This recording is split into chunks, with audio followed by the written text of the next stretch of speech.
तर माझा चॅलेंज आहे काँग्रेस, उद्धव ठाकरे सेना, मनसे, अन्य शरद पवारांचा पक्ष. माझा चॅलेंज आहे, हिंमत असेल तर एकटे लढायला समोर या.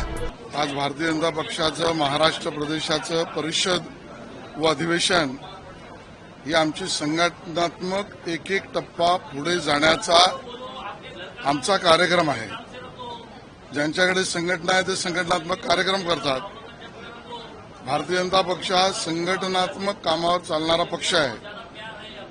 सदस्यांची पारदर्शकतेची नोंदणी आहे. सक्रिय कार्यकर्त्यांच्या अर्जाला मान्यता देण्याची प्रक्रिया आहे आणि मग वॉर्डापासून तालुक्यापासून प्रदेशापर्यंत अंतर्गत लोकशाहीची निवडणूक आहे. आणि त्यामुळे लोकशाही मूल्यांवर चालणारा एकमेव पक्ष हा भारतीय जनता पक्ष आहे. ज्यांच्याकडे संघटना नाही, लोकशाही प्रक्रिया नाही, ते धाक दपटशाही वर्तमानपत्र आणि दूरचित्रवाणीवर चालणारे पक्ष आहेत. आणि त्यामुळे भारतीय जनता पक्षात अभिमानाने, गौरवाने, आनंदाने भारतीय जनता पक्षाचा नवीन प्रदेश अध्यक्ष याची घोषणा आज होणार आहे.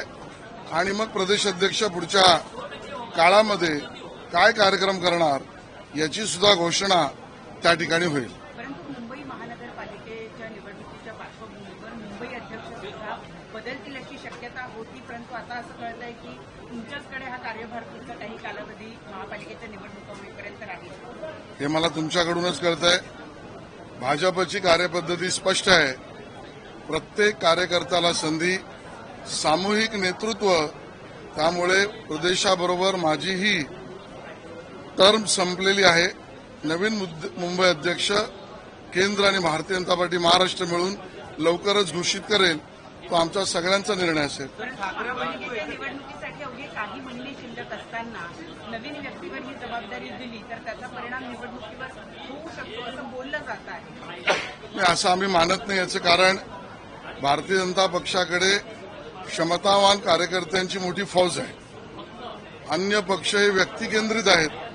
भारतीय जनता पक्षा विचारधारा, संघटन, कार्यकर्त्यांची ताकद याच्याशी केंद्रित आहे. त्यामुळे आमच्याकडे क्षमतावान खूप कार्यकर्ते आहेत आणि आम्ही सगळे मिळून निवडणुका लढूच. विद्यमान मुंबई अध्यक्ष म्हणून मुंबई महानगरपालिकेची निवडणूक लढत असताना महायुतीमध्ये लढावं अथवा स्वबळावर लढावं आपली काय प्रतिक्रिया? कारण काँग्रेस, मला वाटतं याच्यावर खूप स्पष्टता आमची. आम्ही मुंबई महायुतीमध्येच लढू आणि महायुतीमध्ये जिंकूही. काँग्रेसने आता असं सांगितलंय जर ठाकरे बंधू एकत्र येत असेल तर काँग्रेस लढणार आहे. 7 तारखेला रमेश चेन्नीथला याचा निर्णय घेणार. चेन्नीथला म्हणतायत की उत्तर भारतीय आणि दक्षिण भारतीय संदर्भातली जी मतं आहेत राष्ट्रातली ती आम्हाला कोणतरी मानत नाही. मला काँग्रेसच्या नेतृत्वाच्या वक्तव्यावर एवढीच प्रतिक्रिया द्यायची की हास्यास्पद आहे. स्वबळावर लढण्याआधी काँग्रेसला मुंबईत बळ तर हवं. त्यांच्याकडे बळ नाही, रणांगणातून पळ आहे. त्यामुळे काँग्रेसला ना बळ आणि त्यांचा स्वभाव रणांगणातून पळ अशा स्वरूपाचा आहे. त्यामुळे त्यांच्या वाक्यावर मी हास्यास्पद असंच उत्तर देईन. आणि राहता राहिला विषय भाषिक मुद्द्यावर चेन्नीथल्लाजींनी एकतर त्यांच्या प्रदेश अध्यक्ष काय बोलतात सकपाळ यांचं ऐकावं किंवा सकपाळ यांनी त्यांच्या प्रभाऱ्यांचं ऐकावं. काँग्रेसची भूमिका ही बोटचेपीपणाची आहे. मराठी भाषिकांच्या बाबतीत पण बोटचेपेपणा आणि हिंदुस्थानी अन्य भाषांच्या बरोबर न राहण्याची आहे. आणि या सगळ्या घटनाक्रमामध्ये पुन्हा एकदा मी सांगतोय, महाराष्ट्र जिंकला, मराठी माणूस जिंकला आणि राजकीय दृष्ट्या भाजपच जिंकला. कारण कट्टर मराठी आमची भूमिका म्हणून अभिजात भाषेचा दर्जा ते परवाचा GR वरचा निर्णय महायुतीत देवेंद्रजींनीच केला. त्यामुळे मराठी माणसाची निष्ठा आम्ही नाही केली, कुठली प्रतिष्ठा. आणि बरोबरीने पर्यायी भाषा म्हणून अन्य भाषांचा पर्याय हिंदी सहित याबद्दलचा लढा, भूमिका आणि विचार भाजपने स्पष्ट मांडले. त्यामुळे हिंदुस्थानी भाषांचे समर्थक, मराठीचे कट्टर आणि हिंदुस्थानी भाषाचे समर्थक ही भूमिका भाजपचीच आणि म्हणून आमचाच राजकीय विजय झाला हे माझं म्हणणं आहे. दोन ठाकरे एकत्रित येणार याचं भय किंवा याची धास्ती घेतली आणि म्हणून भाजपनं निर्णय बदलला असं बोललं जात आहे. आणि हे जरी खरं असलं तरी दुसरीकडे आपणच आधी भूमिका अशी घेत होता की हिंदी जी आहे ही भारतीय एक भाषा आहे आणि त्यामुळे ती जर 3 भाषा म्हणून शिकवली, तिसरी भाषा म्हणून तर काही अडचण नसेल. असं असताना हा जी.आर. वेळेवर रद्द केला गेला. कुठेतरी दोन ठाकरे एकत्रित येतात म्हणून धास्ती घेतली गेली आहे. मला वाटतं याचं उत्तर स्पष्ट आहे. ते एकत्र येणार न येणार हा त्यांचा प्रश्न आहे. कुटुंबाने एकत्र राहिलंही पाहिजे, कारण कुटुंब व्यवस्था ही समाजाची आणि आमच्या हिंदू धर्माच्या कार्यपद्धतीचा भाग आहे, म्हणून याला आमचं समर्थनच आहे. साताऱ्याला निवडणुकीतलं बळ आणि कोण घाबरलं तर माझा चॅलेंज आहे, काँग्रेस, उद्धव ठाकरे सेना, मनसे, अन्य शरद पवारांचा पक्ष, हिंमत असेल तर एकटे लढा. आहे ना हिंमत? मुंबईत एकटे लढा, भाजपशी लढायला तयार व्हा. त्यामुळे घाबरल्याने बळ याचं उत्तर आम्हाला देऊ नका. माझा चॅलेंज आहे, हिंमत असेल तर एकटे लढायला समोर या. भाजपमध्ये जोरात इन्कमिंग सुरू आहे. आज सुद्धा मोठे मोठे पक्ष आहेत. सुंदर पाटील आहेत, स्थानिक आमदार नाराज आहेत. त्यापूर्वी सीमा इंदिरा त्या सुद्धा कुठेतरी नाराज होत्या आणि चर्चा होत्या. एकूण कुठेतरी नवीन चेहरे घेताना जुने जाणते ते डावलले जाते असं वाटतं. भारतीय जनता पक्षामध्ये विचारधारा महत्वाची. आमचे कार्यकर्त्यांच्या भावना 100% विचारात. आमचे जुने कार्यकर्ते यांना सोबत घेऊन निर्णय करण्याची आमची कार्यपद्धती आहे. आमचा पक्ष लोकशाही पक्ष आहे. अन्य पक्षांसारखा घराणेशाहीवर चालणारा नाही, परिवारवादावर चालणारा नाही. तर जो जो आमच्या विचारधारेत येईल त्या योग्य विचारधारा देणाऱ्या योग्य व्यक्तीला आम्ही स्वागत सर्व सहभागितेने करणार. सर, 2 ठाकरे 5 तारखेला एकत्रित जल्लोष मेळावा करतायत. दोन्ही ठाकरेंची भाषणं या कार्यक्रमादरम्यान होणार आहे.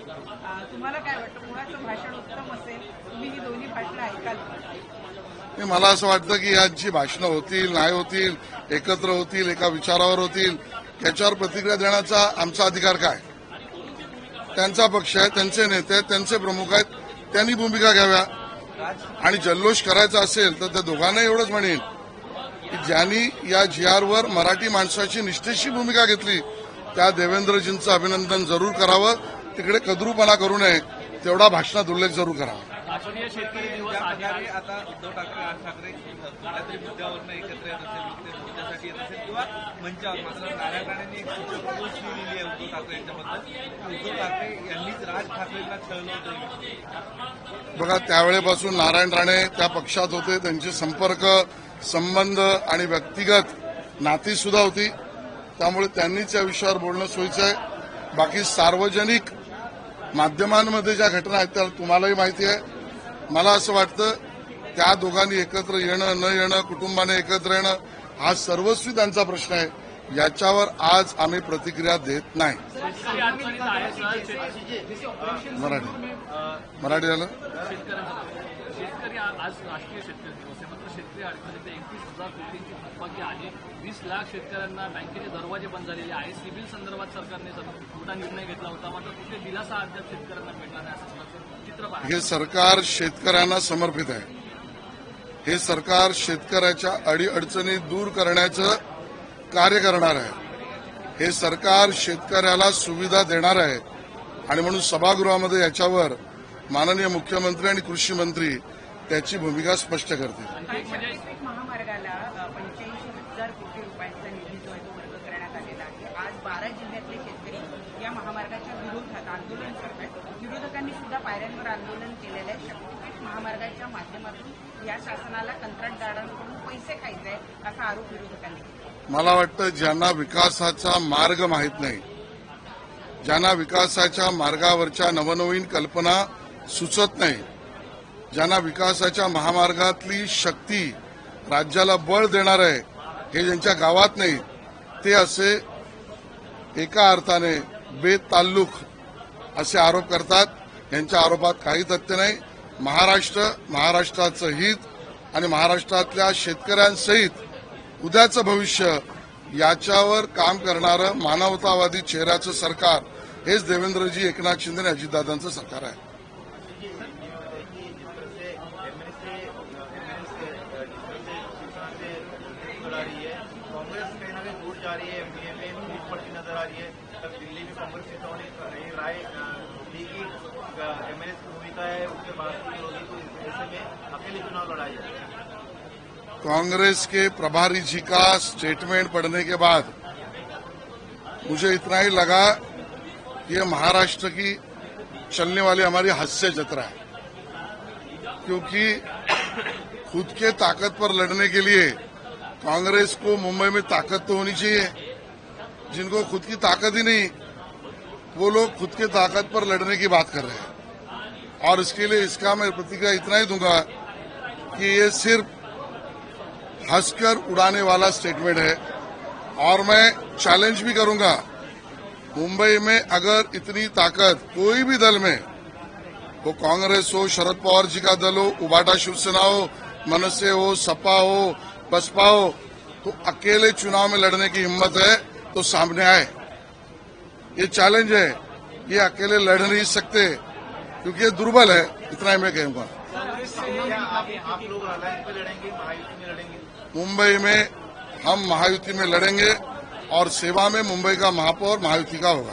आशीष जी, जिस तरह से एमएनएस ने मराठी पर जो है आक्रामक भूमिका ली है, कल ही मीरा रोड में एक उत्तर भारतीय को पीटा गया, उसका वीडियो भी वायरल हो रहा है। इसको आप कैसे देखते हैं कि मराठी को लेकर अभी? हमारी भूमिका स्पष्ट है, मराठी के लिए कट्टर और हिंदुत्व और हिंदुस्तानी भाषा में प्रखर, ये भारतीय जनता पार्टी की भूमिका है। हम महाराष्ट्र में कट्टरता से मराठी बात करेंगे, लेकिन और कोई भाषा का अपमान और कोई भाषा के व्यक्ति का अपमान सहन नहीं करेंगे।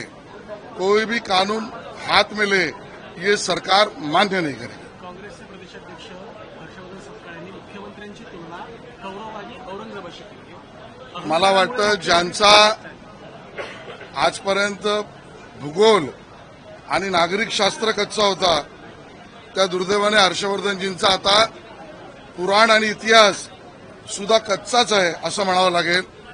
आणि म्हणून जे या पद्धतीचं वक्तव्य करतायत त्यांना मी असं म्हणीन, रामविरोधी रावणाचीच भूमिका ते वाहतायत. आयुष्यभर काँग्रेस आणि हर्षवर्धनजींच्या पक्षाने प्रभू रामचंद्राचं अस्तित्व, रामसेतू या सगळ्या विरोधात भूमिका घेतल्या. त्या हर्षवर्धनजींचं वक्तव्य आणि भूमिका ही रावणाची आहे असं म्हणावं लागेल. सामना में लिखा गया है कि जैसे ऑपरेशन सिंदूर एक अपयश था, वैसे ही ऑपरेशन हिंदी भी महाराष्ट्र सरकार के कब्जे। ऐसा कोई न्यूज़पेपर है? मेरी जानकारी में तो नहीं है। आशीष जी, 5 तारीख को दोनों ठाकरे एक साथ आ रहे हैं, हालांकि वो कह रहे हैं कि कोई बैनर नहीं होगा, एजेंडा मराठी का होगा। आपने कहा कि देवेंद्र जी ने फैसला लिया, उनका भी अभिनंदन किया जाए। देखिए, वो दोनों साथ में आए नहीं आए, परिवार साथ में आए, वो उनका व्यक्तिगत मामला है, दोनों पक्षों का मामला है। इस पे टिप्पणी नहीं करूंगा, लेकिन मैं जरूर कहूंगा ये पूरे घटनाक्रम में महाराष्ट्र जीता है, मराठी आदमी जीता है और राजनीतिक दृष्टि से भारतीय जनता पार्टी का विजय हुआ है।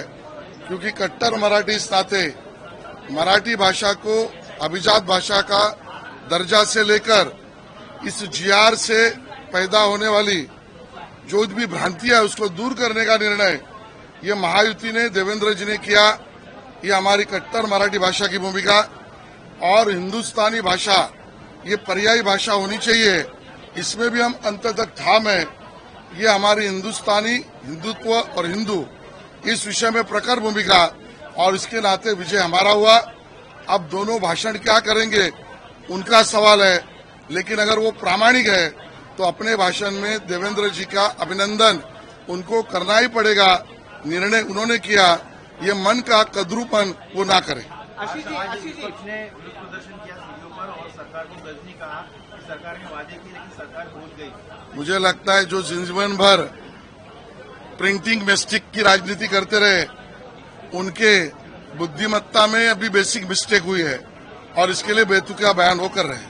आशीष जी, हिंदी भाषा को लेकर मुद्दा ने कुछ राजनीतिक पार्टी जो है वो काफी लोग अटैक कर रही है, उनको मार भी पीट रही है और बोले कि अगर आपको मराठी नहीं आता तो आप इस राज्य में नहीं रहेंगे। मराठी की कट्टरता, हिंदुत्व और हिंदुस्तान इसमें प्रखरता, ये हमारी भूमिका है हम मराठी के लिए बहुत कट्टर है, लेकिन अन्य भाषा या भाषिक का अपमान ये हमें मान्य नहीं है। कानून व्यवस्था और सरकार ऐसी कोई घटना होगी तो उस पे ऊपर कड़े कदम उठाएगी।